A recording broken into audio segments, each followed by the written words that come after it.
Captain Jake Morrison stood on the bridge of his patrol ship, watching the stars through the big window. 8 years of war had made him tired. 8 years of fighting the Verkari Empire had cost him too many friends. The reptilian aliens thought humans were just dumb animals who did not deserve to travel among the stars. Jake's ship was small, but fast. It moved through space near the planet Kepler 442b, looking for enemy ships. The war had been going badly for humans. The Verkari had better weapons and bigger ships. They could destroy whole human colonies with their plasma bombs. "Captain," called out his communications officer, Sarah, "I'm getting a distress signal. It's weak, but it's there." Jake turned to look at her. "From one of our ships?" Sarah shook her head. "No, sir. The signal pattern looks Verkari." The other officers on the bridge looked at each other. Nobody wanted to help their enemies. The Verkari had killed too many humans. They had destroyed entire cities without caring about the people inside. "Should we ignore it?" asked his first officer, Commander Ross. Jake thought about it. Military rules said they should stay away from enemy ships. It could be a trap. The Verkari were smart, and they liked to trick humans into dangerous situations. But something about the weak signal bothered Jake. It sounded desperate, not like a military trick.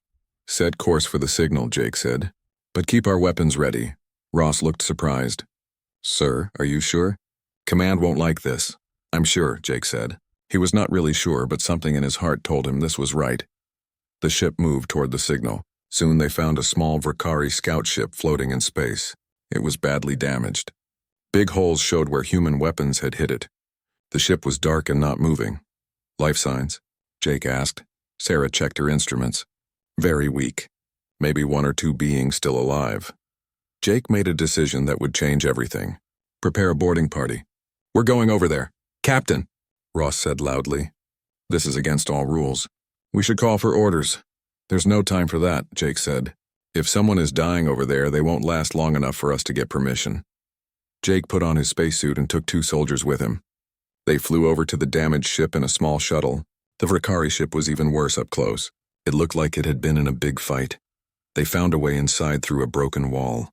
The air was thin and cold. Emergency lights flashed red, making scary shadows on the walls. Jake and his men moved carefully through the ship. In the main room, they found something that shocked them. A large Verkari warrior lay on the floor, badly hurt. The alien was covered in green blood. But he was not alone. Next to the warrior was a small Verkari child. The little alien was no bigger than a human baby. It had golden scales that shined in the red light. The child was scared and pressed against the dying warrior.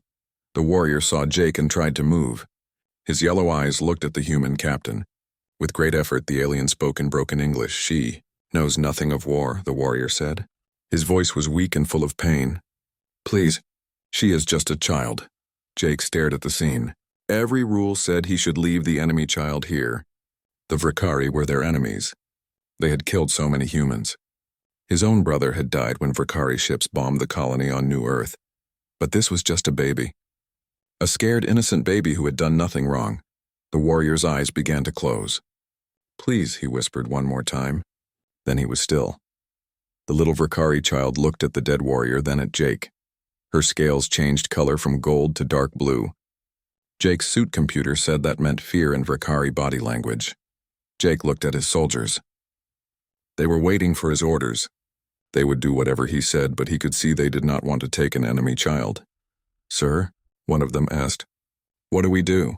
Jake knelt down next to the frightened child. She backed away from him, making small clicking sounds. Her big eyes were full of tears. In that moment, Jake forgot about the war. He forgot about military rules. He forgot about everything except a scared child who needed help. "We take her with us," Jake said quietly. "Captain," his soldier said, "command will not understand. This could end your career." Jake looked at the dead warrior, then at the child. "I don't care about my career. I care about doing what's right." He reached out slowly to the child. She moved away at first, but then something changed. Maybe she saw something kind in his eyes. Maybe she understood that he wanted to help. Very carefully, Jake picked up the little alien. She was warm and lighter than he expected. Her scales felt smooth under his gloved hands. "What's your name?" Jake asked softly, even though he knew she could not understand English. The child looked at him with her big yellow eyes. She made a soft sound that might have been her name, but Jake could not understand it.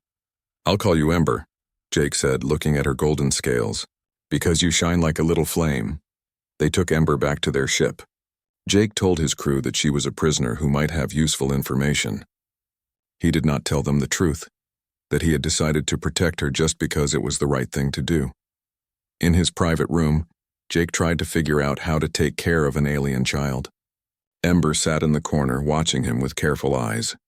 She would not eat human food. She made sad clicking sounds when she thought Jake was not looking. Jake felt confused and worried. He had made a choice that could ruin his life. But every time he looked at Ember, he knew he had done the right thing. Late that night, when the ship was quiet, Ember crawled closer to where Jake was sleeping. She curled up on the floor near his bed, her scales glowing softly in the dark. Jake woke up and saw her there. The little alien child had chosen to trust him. In a galaxy full of war and hate, she had decided that this human was safe. That was when Jake knew there was no going back. He would protect this child no matter what it cost him. He would keep her safe, even if the whole galaxy tried to stop him. He did not know yet that his choice would change everything. He did not know that Ember was not just any Vakari child, but someone very important. He did not know that her mother was looking for her, and that their meeting would shake the foundations of two civilizations. All Jake knew was that he had a scared child to protect. And that was enough for now. Jake woke up the next morning to find Ember still sleeping near his bed. The little Vakari child looked peaceful, but Jake could see she was too thin. Her golden scales were dull, not bright like they should be. Dr. Maria Santos, the ship's medical officer, came to Jake's room when he called her. She was one of the few people Jake trusted completely. Maria had saved many human lives during the war. "Captain," Maria said quietly, looking at Ember, "she's malnourished. Vakari children need different food than we do. If we don't figure this out soon, she could get very sick." Jake felt worried. He had wanted to help Ember, but he did not know how. "What does she need?" Maria had been studying Vakari biology in secret. "They need high protein and certain minerals. I think I can make something that will work, but it will take time." While Maria worked on food for Ember, Jake tried to communicate with the child. Ember would not talk. She made clicking sounds and her scales changed colors, but Jake could not understand what she meant. The ship's computer had some information about Vakari language, but not much. Jake learned that red scales meant anger, blue meant fear, and green meant sadness. Ember's scales were mostly blue and green. Jake's crew did not know what to think about their new passenger. They had been told she was a prisoner, but she was just a child. Some of them wanted to be mean to her because she was Vakari. Others felt sorry for her. Sergeant Mike Chen was the first to really help. He found Ember sitting alone in the corner of Jake's room, looking scared and sad. "Hey there, little one," Mike said softly. He sat down on the floor, not too close to her. "You must miss your home." Ember looked at him with her big yellow eyes. Mike slowly took out a small toy from his pocket. It was a little metal bird that could flap its wings. When Mike made the bird move, Ember's scales changed to a lighter blue. She was still scared, but now she was curious too. Very slowly, she moved closer to look at the toy. "Captain," Mike said later, "I don't think this little one is our enemy. She's just a scared kid." More crew members started to feel the same way. They brought Ember small gifts, colorful stones, interesting tools to look at, anything that might make her feel better. But Jake was getting worried about something else. His commanding officers were asking questions about his mission report. He had written that they found a damaged ship and took one prisoner for questioning. "Morrison," came the voice of Admiral Harris through the communication system. "What information have you gotten from your prisoner?" Jake felt his stomach tighten. "Still working on it, sir. Language barriers are difficult. Well, work faster. We need to know about Vakari ship movements in that sector. Use whatever methods necessary." Jake knew what that meant. The Admiral wanted him to hurt Ember to make her talk. The idea made Jake feel sick. After the call ended, Jake sat in his chair holding his head in his hands. How could he protect Ember when his own military wanted to hurt her? Dr. Santos came to see him that evening. "Captain, I've been thinking." "That child has genetic markers that are unusual. I think she might be from an important Vakari family." "What do you mean?" Jake asked. "Her DNA shows signs of selective breeding. The Vakari have a caste system. This child is from the highest level. probably royalty or close to it. Jake felt the situation getting worse. If Ember was important, both sides would want her. Humans would want to use her as a hostage. Vakari would do anything to get her back. That night something wonderful happened. Jake was sitting in his room reading reports when he heard a small voice. Jake. He looked up in surprise. Ember was standing near his desk looking at him with her bright eyes. She had said his name, her first English word. Yes, Jake said with a big smile. I'm Jake, you're Ember. Ember, she repeated carefully. Her scales turned a warm golden color that the computer said meant happiness. From that day on, Ember started learning more words. She was very smart and picked up English quickly. But she also started following Jake everywhere. When he walked through the ship, she walked behind him like a little shadow. The crew began to love her. She was curious about everything and made them laugh with her questions. When she saw them eating, she would tilt her head and ask, "Food good?" When she saw them working, she would ask, "What doing?" But Jake's problems were getting bigger. Admiral Harris called again, more angry this time. Morrison, it's been 2 weeks. If that prisoner won't talk, we're sending her to Intelligence Command for advanced questioning. Jake knew what that meant. They would torture a child for information she probably did not even have. Sir, she's very young. She doesn't know military secrets. That's not your decision to make, Captain. Prepare for transfer in 3 days.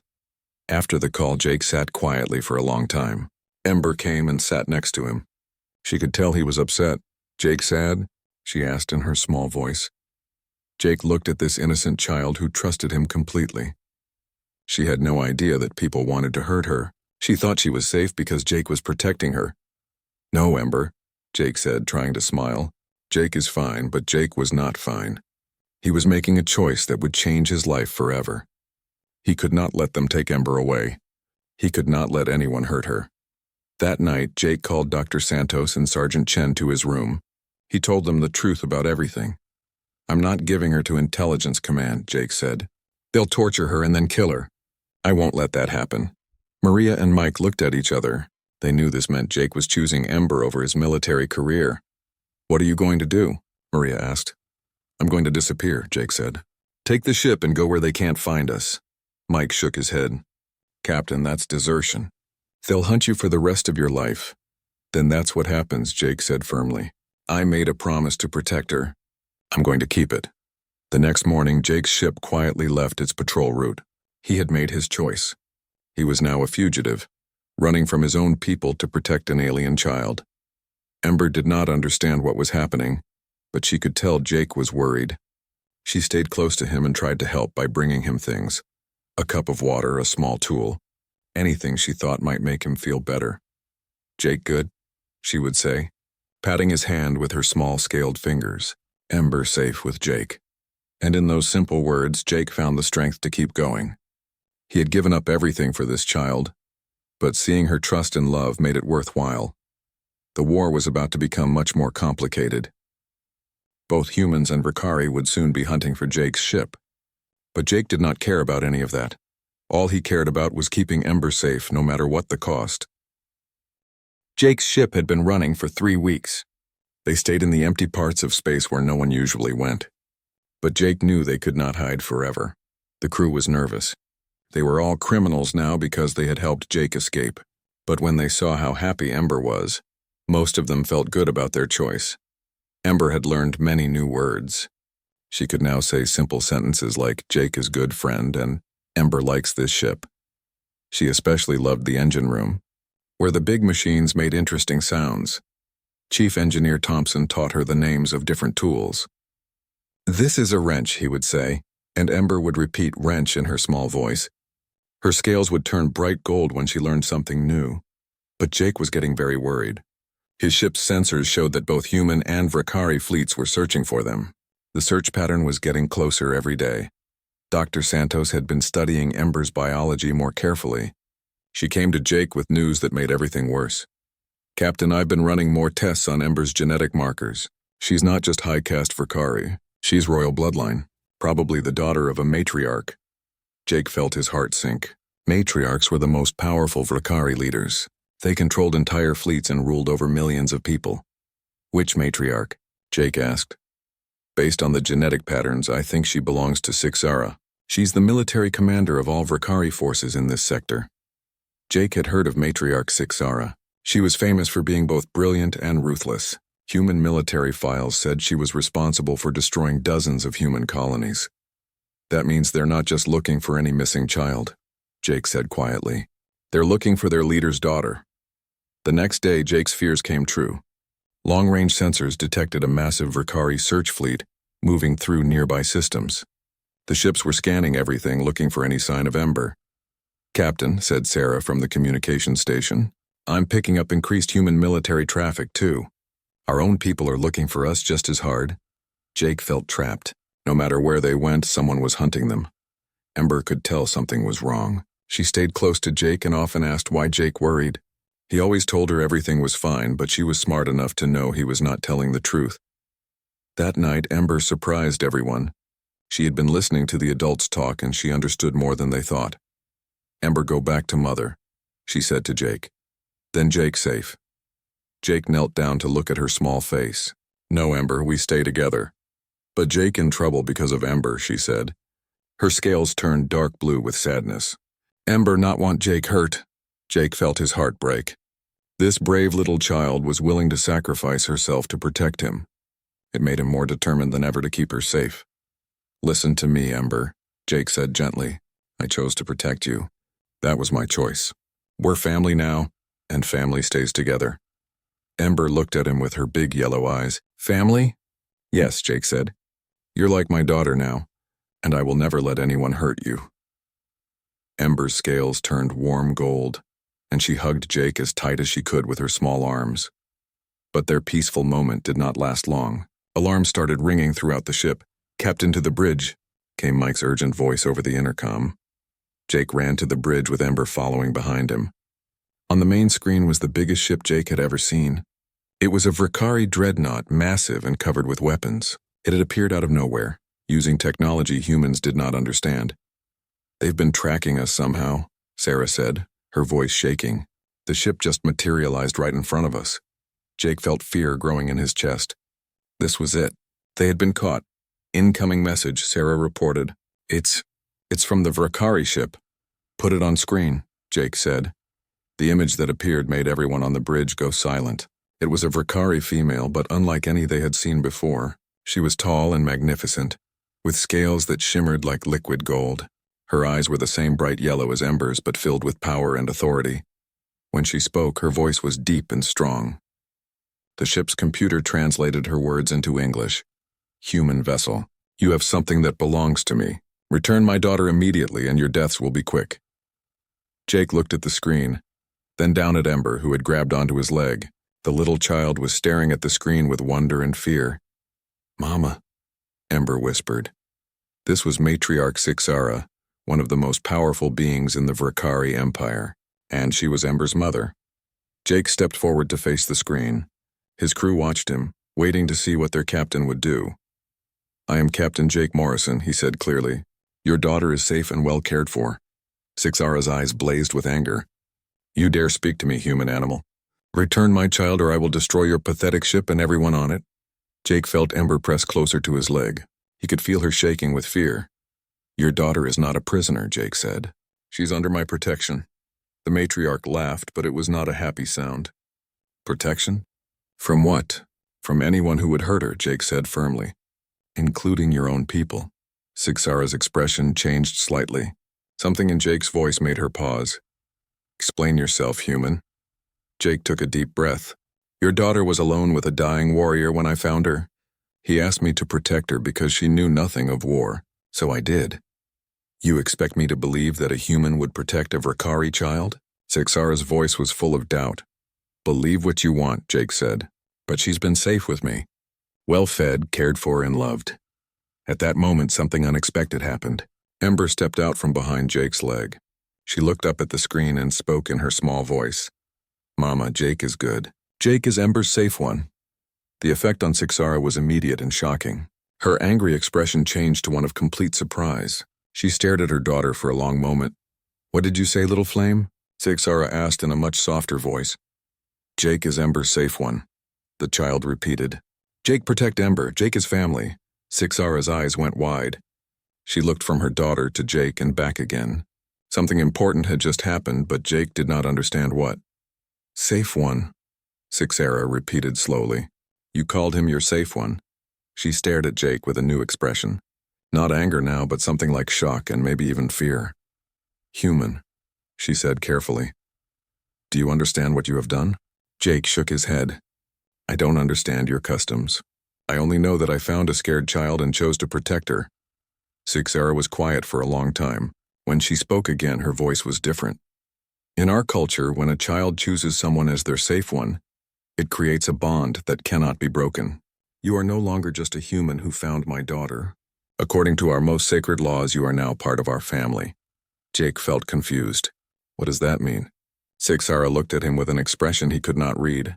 It means, Captain Morrison, that you have claimed my daughter. And by our ancient laws, that means I must claim you. The bridge went completely silent. Everyone stared at the screen, trying to understand what had just happened. Jake looked down at Ember, who was smiling happily. She did not understand the bigger meaning, but she knew her mama and Jake were talking, and that made her happy. What Jake did not know was that he had just started a chain of events that would change the entire galaxy. Jake stared at the screen, trying to understand what matriarch Sixara had just said. Claim him? What did that mean? I don't understand, Jake said honestly. I just wanted to keep Ember safe. Sixara's expression was serious. Transport to my ship, Captain Morrison. We must speak face to face. Bring my daughter. Jake looked at his crew. They all looked worried. Going onto a Vakari warship could be a death trap. How do I know you won't hurt my crew? Jake asked. Because, Sixara said slowly, if you are truly Ember's safe one, then you are under my protection now, and I protect what is mine. Ember tugged on Jake's uniform. Go see Mama, Jake. Mama good. Jake made his decision. I'll come aboard, but my crew stays safe. Agreed, Sixara said. A few minutes later, Jake and Ember stood in the transport room of the Vakari ship. It was huge and beautiful, with walls that seemed to glow with soft light. Everything was much bigger than human ships, built for beings taller than people. Vakari warriors stood around them, but they did not point their weapons. They just watched with curious eyes as the small human walked beside their matriarch's daughter. Ember was excited to be back on a Vakari ship. She chattered happily in her own language, her scales bright gold. But she never let go of Jake's hand. They entered a large room where Sixara was waiting. Seeing her in person, Jake understood why she was so feared. She was over 7 feet tall, with powerful muscles under her golden scales. Her presence filled the room with authority, but when Ember ran to her, Sixara's fierce expression melted into pure love. She knelt down and gathered her daughter into her arms, speaking softly in Vakari language. My little flame, she said in English so Jake could understand. I thought I had lost you forever. Ember safe with Jake, the child said proudly. Jake, take good care of Ember. Sixara looked at Jake over her daughter's head. Sit, Captain Morrison. We have much to discuss. Jake sat in a chair that was too big for him. Everything in this room was built for beings much larger than humans. First, Sixara said, you must understand what has happened. In Vakari culture, when a child declares someone their safe one, it is the highest honor. It means they trust that person completely to protect them. Ember trusts me, Jake said. I've tried to earn that trust. More than that, Sixara continued. When a child chooses a safe one, that person becomes family. They become a parent figure, with all the rights and responsibilities that brings. Jake began to understand. So I'm like Ember's adopted father? Yes, but there is more. Sixara's voice became very serious. In our society, when someone becomes the safe one of a royal child, they also become bound to that child's family. Since I am Ember's mother and you are now her chosen protector, you have become what we call a battle mate. What does that mean? Jake asked, though he was starting to guess. It means you are now my partner, my mate. By protecting my daughter, you have joined our family unit. Sixara watched Jake's face carefully. This is not a choice, Captain. It is law that goes back thousands of years. Jake felt shocked. But I'm human. You're Vakari. We're enemies. We're enemies, Sixara corrected. The moment my daughter claimed you, that changed. You cannot be my enemy and my mate at the same time. Ember looked back and forth between them, understanding some of what they were saying. Jake, stay with Ember and Mama? It's complicated, little flame, Sixara said gently. Jake's mind was racing. This was insane. He had just wanted to save a child, and now he was supposedly married to the most powerful Vrikari in this part of the galaxy. What if I refuse? Jake asked. Sixara's expression became sad. Then you would break the sacred bond with Ember. She would never understand why her safe one abandoned her. It would damage her for life. Jake looked at Ember, who was watching him with her big yellow eyes. She trusted him completely. The idea of hurting her made him feel sick. There is something else you must know, Sixara said. My political position is in danger because of what happened to Ember. What do you mean? When Ember went missing, rival matriarchs began saying I was unfit to lead because I could not protect my own child. When they learned a human had her, it became worse. They say humans have contaminated her, made her impure. Jake felt angry. She's not contaminated. She's the same wonderful child she always was. I know that, Sixara said, but others do not. Some are saying that all humans steal Vrikari children for experiments. They want to use this as an excuse to destroy every human colony. The weight of the situation hit Jake hard. So if I don't accept this bond, war continues. Possibly becomes worse. Many innocents die. Sixara's voice was heavy. But if you do accept it, if you publicly become part of our family, it shows that humans and Vrikari can be more than enemies. Jake was quiet for a long time, thinking. Ember climbed onto his lap and cuddled against him the way she had every night for weeks. Jake stay? She asked in a small voice. Jake looked at this little child who had changed his whole life. Then he looked at her mother, who was watching him with an expression he was starting to recognize. Under all that power and authority, Sixara was scared. Scared for her daughter, scared for her people, scared of what would happen next. Tell me about your mate, Jake said quietly. Ember's father. Pain flashed across Sixara's face. He died in the early years of the war. A human missile hit his ship during the Battle of Centauri. I'm sorry, Jake said, and meant it. He was a good mate. Strong, brave, kind to those under his protection. Sixara looked at Jake carefully. In some ways, you remind me of him. How? He also chose to protect innocence even when it cost him. Even when others said he was foolish. Her voice became softer. The last thing he said to me was to take care of our little flame. I failed him when she was taken. You didn't fail, Jake said firmly. She's safe. She's loved. That's what matters. Sixara studied his face. You really mean that, don't you? You truly care for her. She's my daughter now, Jake said simply. I'll protect her with my life. Even if it means giving up your old life? Your military career? Your human identity? Jake looked down at Ember, who had fallen asleep in his lap, feeling completely safe. My old life was just fighting and losing friends.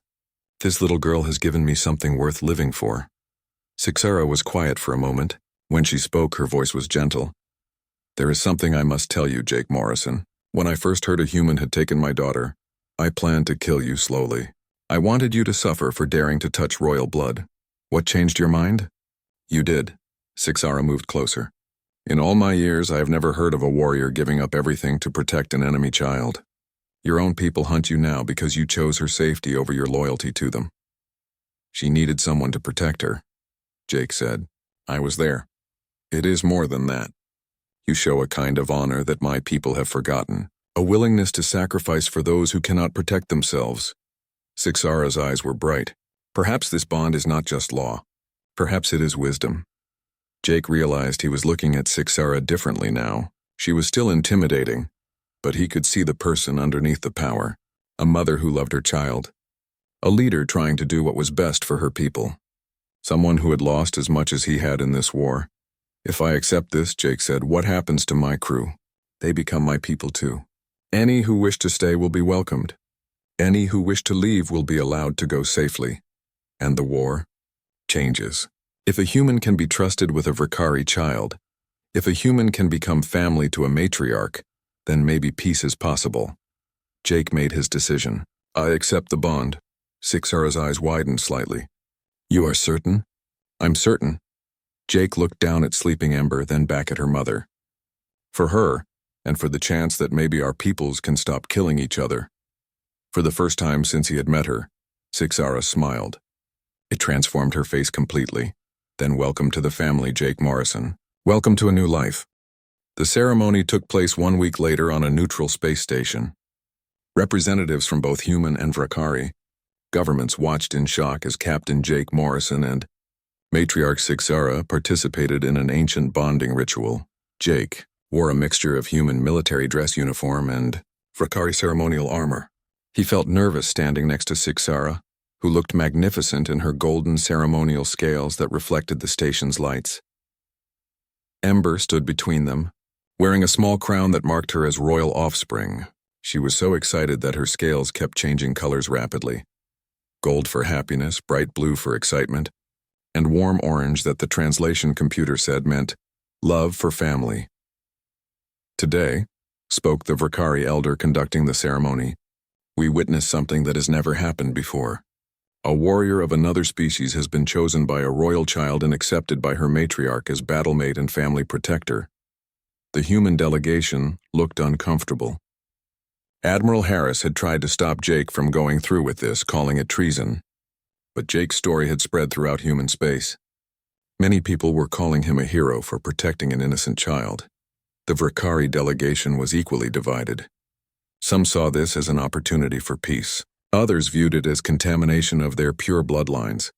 Jake Morrison, the elder continued, do you accept the sacred responsibility of protecting Ember and serving as battlemate to matriarch Sixara? I do, Jake said clearly. His voice carried throughout the station. Matriarch Sixara, do you accept Jake Morrison as your battlemate and as second father to your daughter? I do, Sixara said, her deep voice filled with certainty. Ember clapped her small hands together.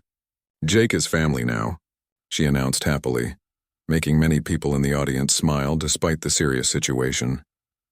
The elder placed a metal band around Jake's wrist. It was made of a Vakari metal that would change color based on his health and emotions, marking him as part of Sixara's family. By the ancient laws of our people, the elder said, this bond cannot be broken. Jake Morrison is now part of the royal house of Sixara. He has all the rights and responsibilities of a Vakari battlemate. When the ceremony ended, something unexpected happened. A group of human colonists who had come to watch began clapping. Soon more people joined in. Even some of the Vakari delegation showed their approval in their own way, their scales turning bright colors. But not everyone was happy. As they left the ceremony, angry voices could be heard from both species. Traitor, shouted a human military officer. Bloodline polluter, hissed a Vakari warrior. Ember heard the angry words and moved closer to Jake, her scales turning dark with worry. Jake picked her up and held her close. Don't listen to them, little flame, he said softly. Some people are afraid of change. Over the following months, Jake's new life was challenging. He had to learn Vakari customs and language. He had to understand how their military worked and what his role as battlemate meant. Sixara was patient with him, teaching him about her culture. Jake was surprised to discover that underneath her fierce exterior, she had a good sense of humor and genuinely cared about her people's welfare. You are learning quickly, she told him one day as they reviewed military reports together. Your tactical thinking is different from ours, but effective. Human and Vakari minds work differently, Jake said. Maybe that's good. We can see problems from different angles. Their relationship grew slowly from necessity to genuine partnership. They found they shared similar values about protecting innocence and fair treatment of their people. Ember thrived in their blended family. She was now fluent in both English and Vakari. She delighted in teaching human crew members Vakari words and showing Vakari warriors how humans played games. Look, Mama, she said one day, showing Sixara how to play a human card game that Mike Chen had taught her. Humans have fun differently than us, but it's still good fun. The political effects of their union were enormous. Progressive groups in both species used Jake and Sixara as proof that cooperation was possible. But extremist groups on both sides became more violent, saying that mixing with the other species was wrong. Several attempts were made to attack their family. Each time they survived because they worked together, combining human creativity with Vakari strength. The biggest test came when a group of radical Vakari challenged Sixara's right to rule. They said her mating with a human made her unfit to lead. The matriarch has forgotten what it means to be Vakari, declared matriarch Zektar, Sixara's main rival. She lets alien influence corrupt our ways. The challenge meant traditional combat. Sixara would have to fight Zektar personally to keep her position. I can handle this, Sixara told Jake the night before the combat. Zektar is strong, but I am stronger. We can handle this, Jake corrected. I'm your battlemate. We fight together. Sixara looked surprised. You would fight beside me? Even though it might mean death? That's what family does, Jake said simply. The combat took place in a large arena watched by thousands of Vrikari. Zektar brought 2 warriors to fight beside her, as was traditional for challenges. When Jake entered the arena beside Sixara, the crowd fell silent. No non-Vrikari had ever participated in such a sacred combat. You bring an animal to fight for you? Zektar sneered. This proves how weak you have become. I bring my mate, Sixara replied proudly. And you will learn that underestimating humans is a mistake. The fight was brutal. Zektar and her warriors were skilled and vicious. But Jake and Sixara fought as a perfect team. Jake's human agility and tactical thinking combined with Sixara's strength and warrior skills. In the end, they won. But more importantly, they had shown the watching Vrikari that humans and Vrikari could be more than just allies. They could be family. After the combat, even some of their former enemies approached them with respect. Perhaps, said one old Vrikari warrior, there is wisdom in this strange union. 5 years later, Jake stood on the bridge of the ship he now commanded with Sixara. It was a unique vessel with both human and Vrikari crew members working side by side. Ember, now a young teenager, served as their communications officer. She was equally comfortable with both species and often helped resolve misunderstandings between them. Father Jake, she said, using the formal title she had adopted, we're receiving a message from the Joint Council. They want us to mediate another dispute between human and Vrikari colonies. Jake smiled. Tell them we'll be there in 2 days. Their family had become a symbol of hope throughout the galaxy. Other mixed families had formed, inspired by their example. The war was not completely over, but it was changing into something else, a gradual process of learning to live together. Sixara came to stand beside Jake at the window. Together they watched the stars. Do you ever regret it? She asked quietly. Giving up your old life for us? Jake thought about the question seriously. His old life seemed like a distant memory now. He had lost his human military career, but he had gained so much more. Never, he said honestly. That scared little child in the wreckage gave me a purpose I never knew I needed. And you? He looked at his mate. You taught me that family can be found in the most unexpected places. Ember joined them at the window, now tall enough to reach Jake's shoulder. Are we going to help more people learn to be family like us? Always, little flame, Jake said, using Sixara's pet name for their daughter. Always. As their ship moved through space toward their next mission, Jake reflected on how much had changed. He had started as a bitter human soldier fighting an endless war. Now he was a bridge between 2 civilizations, a father to a remarkable child, and the mate of an incredible woman. The galaxy was still a dangerous place, but it was also full of possibilities. And at the center of it all was a simple truth that Jake had learned from a frightened alien child. Love could cross any barrier, heal any wound, and create family where none existed before. In the end, that was humanity's greatest strength. Not their weapons or technology, but their ability to see beyond differences and find the connections that made all beings part of one universal family.